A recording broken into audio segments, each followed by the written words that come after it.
Tingnan nyo tong nahanap kong bago, ang ganda. Pwede nyo tong gamitin sa panggala o kaya naman sa mga formal events. Sa ganda ng quality nitong bag, marerecommend ko talaga sa inyo to. Dalawang kulay nga agad yung binili ko. Ito yung unang kulay, yung color white. Tingnan nyo naman, napakasyala tingnan. Kaya sabi ko sa inyo, kahit sa mga formal events, babagay ito sa mga damit nyo. Combination nga pala ito ng gold and white. At pagbukas nyo, nandito yung chain, pouch at yung strap. Gold nga pala yung kulay ng chain, kaya napakasyala tingnan. 2-in-1 itong bag. Pwedeng shoulder bag at sling bag. May kasama nga rin pala itong cute na pouch. Isinasabit ito dun sa may strap. Isa pa sa nagandahan ako dito, ang kapal kasi ng strap nitong bag. Itsura pa lang hindi na mo kamumurahin. Dito nga pala nakalagay yung sabitan ng pouch. Tingnan nyo naman pag nakabit na, napaka-cute at napakaganda ng kulay ng strap. Ganito na yung magiging itsura kapag nakabit nyo na yung adjustable strap. Napakaganda, diba? Ang lakas makasosyal. Ito naman yung itsura kapag tinanggal nyo yung strap. Ang tawag ng iba dito, kilikili bag. Ito nga pala yung mas malapit na view ng bag. Tingnan nyo naman, napakakapal ng tela, pulido yung pagkakatahi, at kitang-kita talaga na maganda yung quality. May isang bulsa nga pala to sa loob na may zipper. Kung nagandahan kayo dito sa color white, marami pa silang mga available na color. Meron pa silang black, brown, beige, blue, pink, gray, apple green, khaki, at summer blue. Kaya sa mga gustong umorder nito, ilalagay ko na lang sa comment section o kaya sa description kung saan ko to nabili. Ito naman yung isa ko pang kulay na binili, yung color black. Same lang din sa white na may combination ito na gold. Cute nga lang pala yung size ng bag na to na maliit. Pero magkakasya naman dito yung mga cellphone at wallet nyo. Kaya kung bet mo ng maliliit na bag, naku, marerecommend ko talaga to sa'yo. Para sa akin, maganda yung dalawang kulay na nabili ko kasi madali itong i-partner sa mga kulay ng damit. Kayo ba, kung bibili kayo, ano sa tingin nyo yung mas bet nyong kulay, white o black?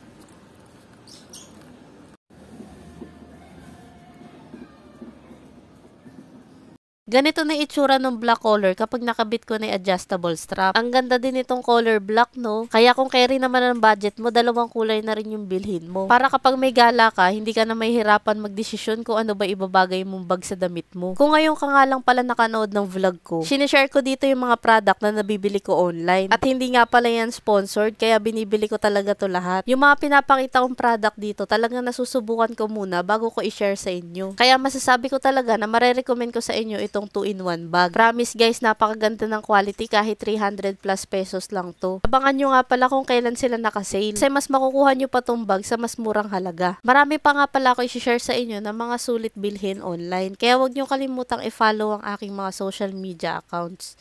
Yun lang. Maraming salamat sa panonood. Bye!